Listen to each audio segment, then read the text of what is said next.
बिस्मिल्लाहिर्रहमानिर्रहीम, अस्सलाम वालेकुम। मैं हूं ईसा नकवी, मेरे साथ असदुल्ला खान साहब मौजूद हैं। असदुल्ला खान साहब मियां मोहम्मद नवाज शरीफ चौथी मरतबा वज़ीर आज़म बनना था।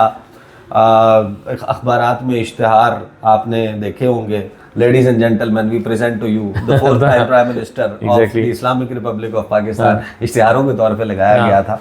वो सब कुछ हुआ। मियां मोहम्मद नवाज शरीफ ने जो एक्टिविटी की, अब ये मैं तो इस बात को समझने से कासिर हूँ। ये कौन सा थॉट प्रोसेस है, आपकी भी इसके ऊपर राय लेते हैं। मैं आपके सामने पहले खबर रख देता हूँ, खबर मियां मोहम्मद नवाज शरीफ की। अब कॉन्फिडेंस का आप अंदाज़ा लगाएं, यानी ये वो औज कमाल पे या उस मकाम के ऊपर, सुरैया के ऊपर मियां मोहम्मद नवाज शरीफ नज़र आते हैं, जहाँ पर मैं I don't want to use this word किसी भी ज़ाहिर के किसी भी शख्स के लिए मैं ये लफ्ज़ इस्तेमाल नहीं करूँगा, लेकिन इसके लिए ना जो लफ्ज़ इस्तेमाल होता है, फिर अब मैं इस्तेमाल कर दूँगा तो फिर गलत हो जाएगा ना। लेकिन मैं सिर्फ डायरेक्ट आ जाता हूँ कि मियां मोहम्मद नवाज शरीफ का आप कॉन्फिडेंस चेक करें। वो कहते हैं कि अवामी नुमाइंदे, अपने जो पार्टी के लोग हैं ना, जो फॉर्म 45 के ऊपर असम्बलियों में आए हैं, उनसे वो मुलाकात कर रहे हैं। ये बड़ी उनकी सियासी एक्टिविटी है। कहते हैं कि जो अवामी नुमाइंदे हैं, ये मेरी ताकत है और इज़्ज़त है। अल्हम्दुलिल्लाह अवाम की मुश्किलात में कमी आ रही है। लाहौर में नवाज शरीफ और वज़ीर आला मरीम नवाज से अरकान पंजाब असम्बली ने मुलाकात की। मुलाकात करने वालों में रावलपिंडी, अटक, मरी, चकवाल, वज़ीराबाद, हाफिज़ाबाद और मंडी बहाउद्दीन के अरकान शामिल थे। मुलाकात में मुल्क की मजमूई सूरत हाल, अवामी मसाइल और हल्कों में तरक्याती कामों पर गौर किया गया। नवाज शरीफ ने कहा कि मरीम नवाज की मेहनत से पंजाब में बेहतरी नजर आ रही है। पंजाब वाहिद सूबा है जहां रोटी 12 से 14 रुपए में मिल रही है। ये 12 से 14 क्या होता है, ये 12-14 की भी नहीं मिल रही, जाए तो दूर पे।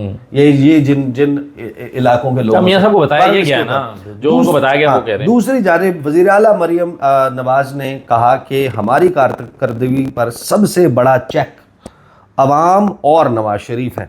वज़ीर आला पंजाब ने रावलपिंडी रिंग रोड दिसंबर तक मुकम्मल करने और गुजरांवाला के तरक्याती मंसूबे बर वक्त मुकम्मल करने की हिदायत की। अब ये जो मियां मोहम्मद नवाज शरीफ का ख़ास जुमला जिस पर बात करनी है, अवामी नुमाइंदे मेरी ताकत और इज़्ज़त हैं, उनके अपने जो MNAs MPs मौजूद थे। व्हाट अ फॉल, मतलब आप ठीक है, आपने लोगों को कहा ना कि यार वो मेरी आगाज़ में तो सारे ऐसे ही इसी नर्सरी से परवान चढ़ते हैं, लेकिन फिर हम अच्छे हो गए, फिर हमने वो कश्ती छोड़ दी, हम उस गोद से उतर आए। उसकी जो गर्मी है वो हमें नहीं चाहिए थी, उस लैप की, उस गोद की, और आप उतर आए और आपने कहा कि अब से ऑनवर्ड जो है वो सिविल सुप्रीमेसी, आइन की सरबुलंदी, कानून की पासदारी, जमहूरी रवैये, ये अभी जो मियां मोहम्मद नवाज शरीफ कनेक्ट करने की कोशिश कर रहे हैं, इसका क्या? शौकत का क्या शेर सुनाया आपने? शौकत हमारे साथ बड़ा हादसा, हम रह गए, हमारा जमाना चला गया। वो 90s में लोग ना वो के है कि वो एक और शेर है कि तू भी सादा है कभी चाल बदलता ही नहीं, हम भी सादा हैं उसी चाल में आ जाते हैं। तो वो थे जनरेशन वाई के लोग ना, आपके जैसे और हमारे जैसे। फिर वो आ गई जनरेशन Z, और अब जो जनरेशन अल्फा है ये तो कोई और है, ये कम्युनिकेट कर पाएंगे इनसे। वो कमर जलालवी का शेर है कि पीरी से खम नहीं है कमर में मेरी कमर। वाह। पीरी से खम, बुढ़ापे से, यानी पीरी से खम नहीं है कमर में मेरी कमर, मैं झुक के ढूंढता हूँ जवानी किधर गई। तो मियाँ साहब अपना पास्ट ढूंढने की कोशिश कर रहे हैं, जब ये दमखम उनमें हुआ करता था, जब वाकई कभी इलेक्टेबल्स उनकी ताकत हुआ करते थे। अब तो वो है ही नहीं, एग्जिस्ट नहीं करते ना। अब तो ये है। देखिए ये सारा कुछ क्या हुआ है, मियां साहब का ना पिछले 1 साल से उनको जो रोल तय करके दे दिया गया था, वो रोल एक्चुअली तो वो कोई रोल नहीं था, लेकिन फिलहाल ये हो रहा था कि जैसे हम अपने बुजुर्ग को, जिसके बारे में अनफॉर्चुनेटली हम समझते हैं कि अब कोई रोल नहीं रहा, अब ये फैक्ट्री भी नहीं जाते, अब ये दुकान भी नहीं जाते, अब ये दफ्तर भी नहीं जाते, तस्वीर स्टेज पर वो है, या बस आप सुबह को जब वो नहा धो के बैठते हैं तो आप उठा के उनको धूप में रख देते हैं और शाम को उठा के धूप से वापस अंदर ले जाते हैं। और हमारे अभी गांव देहातों में ये भी कल्चर अभी भी है कि चारपाई उठा के घर के बाहर डाल देते हैं जहाँ धूप आ रही हो। बड़ा सख्त तबसरा था, आपको याद होगा नुसरत जावेद साहब ने कहा था कि वो हथरेड़ी के ऊपर खींचते हैं और उसके नाम पे मांगते हैं। तो नून लीग जो है ये काम कर रही है मियां मोहम्मद नवाज। अच्छा, अब हुआ क्या था, मियां साहब जब आए, ये और ये मैं खबर आपको दे रहा हूँ, मैं शायद पहले भी इसका जिक्र कर चुका हूँ। तो मियां साहब ने 2-3 अपीयरेंसेस जो हुई उनकी कायद सदर बनने के बाद, तो उसमें उन्होंने कहा कि 2017 में मुझे क्यों निकाला गया, देखें मुल्क तरक्की कर रहा था, मुझे क्यों निकाला गया। तो जब उन्होंने ये रेपिटेशन से बात की और अब यानी इसमें बैनो सुतूरी ऐप का शिकवा भी था, तो फिर छोटे मियाँ साहब को बुलाया गया, शहबाज शरीफ साहब को, और बुला के उनसे कहा गया कि यार ये क्या आपने तमाशा लगाया हुआ है कि मुझे क्यों निकाला, मुझे क्यों निकाला। आप ये नहीं कह रहे कि आपको लाया कैसे गया है भाई, आप 17 सीटें नहीं जीत रहे थे, आपको लाया गया, और आपको भिजवाया कैसे गया था, और भिजवाया कैसे गया था, और आपकी बेटी को वज़ीर आला बना दिया, सबसे बड़ा सूबा दे दिया, आपको वज़ीर आज़म बना दिया, अभी भी आप यार शिकवे कर रहे हैं कि मुझे क्यों निकाला। यार बस कर दें, खुदा का नाम ले। तो फिर ये तय हुआ, मरियम साहबा बैठी, शहबाज शरीफ बैठे, घर के और लोग बैठे, मियाँ साहब बैठे, ये तय हुआ कि मियाँ साहब अभी कुछ अर्सा आप अपीयरेंसेस ना दें, मीडिया से बात ना करें, नुमाइंदों से मुलाकात ना करें, पार्टी लीडर्स से ना मिलें। आखिरी मुस्लिम लीग नून के किसी शख्स के मुंह से जनरल बाजवा का नाम आपने कब सुना था? हाँ बिल्कुल सही है ये सवाल भी। और आपको याद होगा कि खुर्रम दस्तगीर साहब ने जो है वो जब ये कहा कि जी मेरी तो मुलाकात ही नहीं हो रही, और फिर तबातुर से ये बातें होने लगी कि मियाँ साहब तो कुछ कर ही नहीं रहे, उनका रोल खत्म हो गया। तो चूंकि मीडिया में इतना ज्यादा डिस्कस होने लग गया, इतना शोर मचा के मियाँ साहब कहाँ हैं, तो अब मियाँ साहब को थोड़ा सा रोल देने की कहा कि ताकि उस तासुर को रद्द किया जाए। मियाँ साहब की फिर मुलाकातें शुरू कराई गई हैं, अगरचे अभी भी दिन में वो यही करते हैं कि सारा दिन डाक देखते हैं, उन खतूत के जवाब देते हैं जो उनको शिकवे भरे कि पार्टी से मेरा फलां से शिकवा है जी, मैं पुराना वर्कर हूँ और मुझे कोई एडजस्ट नहीं किया गया, उन खतूत के जवाब देते हैं। शाम को वो एक आध बंदे से मुलाकात कर लेते हैं, वीकेंड पे वो भाई से और बेटी से मुलाकात करके ज़रा चीज़ों को कर लेते हैं। अब ये आज जो मुलाकात कराई गई है ये इसी तासुर को ज़ाइल कराने के लिए कराई गई है, ताकि पता लगे कि मियाँ साहब भाई इन हैं, मियाँ साहब रिटायर नहीं हो गए।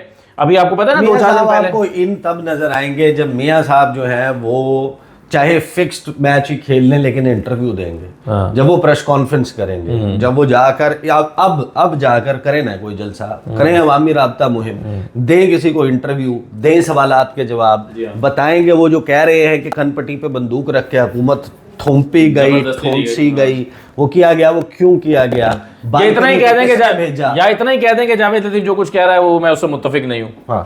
मॉडल टाउन की बालकनी पे आपको हवा भर के किसने भेजा? जब आप मॉडल टाउन सेक्रेटरी डांट पे लाके हाथ हवा भर के नहीं, डांट पे लाके किसने? वो जो सेक्रेटेरिएट में आपका मास्क जो है वो नाक और होंठों के दरमियान मौजूद था, और आपके चेहरे के ऊपर यासो हसरत थी, आपकी चेहरे की शिकनें जो है वो गहरी हो गई थी, और कश्मीरी सेब की तरह आपके गाल तमतमा रहे थे, और फिर आप वहां से उठकर अचानक गायब हो गए, जाती उम्रा चले गए। हम लोग विक्ट्री स्पीच का इंतजार करते रह गए जिसके लिए बुलाया गया था, उसके बाद आप आ गए। और ये अवामी नुमाइंदे हैं जिनकी आप बात कर रहे हैं, वो अवामी नुमाइंदे उस वक्त तक अभी भी लोग स्क्रीनशॉट्स शेयर करते हैं। ख्वाजा आसिफ 99% रिजल्ट आ गए, को ARY की, जियो की, इनकी स्लाइड्स हम भी बैठ के उस पर ट्रांसमिशंस कर रहे थे। 99% पोलिंग स्टेशंस के नताइज के मुताबिक फला जो है वो 1,46,000 कोई रेहाना इम्तियाज डार के थे, कोई 90,000 के 99,000 ख्वाजा आसिफ के थे, कोई 50-60,000। आखिरी 1% में अवामी नुमाइंदा कैसे बने, तो वो सारा। और वैसे मैं आपको एक खबर आधी दे दूं, आधी खबर मैं आपको आधी रोक रहा हूँ किसी और वक्त के लिए। मियाँ साहब के साथ इस हद तक धोखा नहीं हुआ कि उनको वज़ीर आज़म बनाना ही नहीं था और उनको ये कहकर लाया गया कि वज़ीर आज़म बनाना है। मियाँ साहब की को 1.5-2 महीने पहले, इलेक्शन से 1.5-2 महीने पहले एक कॉल ट्रेस हुई थी जो वो अपने भाई के साथ कर रहे थे, गुस्ताखी, मियाँ शहबाज शरीफ के साथ गुस्ताखी ट्रेस हुई। अब उसमें क्या था कंटेंट में, वो मैं अभी रोक रहा हूँ, क्या बात थी? एक गुस्ताखी ट्रेस हुई अब चले, अब वो जो कॉल ट्रेस हुई थी उसके नतीजे में फिर फैसला हुआ कि इनको वज़ीर आज़म नहीं बनाया जा सकता। तो ये है जनाब मंजरनामा। और मैं आखिर में ये बता दूं, दरमियान में लोग कहेंगे कि इट्स वेरी रूड कि मैं जनाब कुछ पी रहा हूँ और असदुल्ला खान मैं चाय पीता ही नहीं हूँ, ये कीमा खाते हैं, बनाते हैं, ये सब कुछ करते हैं, वो आप वीडियो में देख चुके हैं। अवॉइड करते हैं ये चाय, कॉफ़ी और इस किस्म के तमाम चीज़ें जो हैं, वो ग्रीन टी भी नहीं पीते असदुल्ला खान साहब। तो ये जनाब इस वक्त मंजरनामा है मियाँ मोहम्मद नवाज शरीफ रीलॉन्चिंग 2.0, 3.0, मतलब वो आपको मुख्तलिफ फेजेस नज़र आते रहते हैं। लेकिन पुरानी चॉकलेट रैपर नया करने की जब कोशिश की जाती है, फिल वक्त नज़र यही आता है कि उस चॉकलेट को अभी तक कोई खरीदार नज़र नहीं आता। वो टेस्ट बड्स ने एक्सेप्ट करना छोड़ दी है। कुछ रेसिपी में तब्दीली करना होगी। नौजवान लोगों से जो इंटरेक्ट करना है उसका तरीक़ाकार ये नहीं है कि पठान बेवकूफ़ हैं, ओवरसीज़ जो है वो लाशें दफनाने आते हैं, यूथ जो है वो गुमराह है, और सोशल मीडिया पे बैठे हुए लोग गद्दार हैं। जब तक ये तब्दील नहीं करेंगे, क्योंकि इसके बाद बाकी मिलाकर को 1.5-2 लाख पाकिस्तानी बच जाते हैं। बाकी ये जितने हैं वो आपने गिनवा दिए, जो गद्दार भी हैं, बेवकूफ़ भी हैं, गुमराह भी हैं और लाशें दफनाने वाले भी हैं। अब तक के लिए इतना ही। मुझे रसदुल्ला खान को इजाज़त दीजिए। अल्लाह हाफिज़।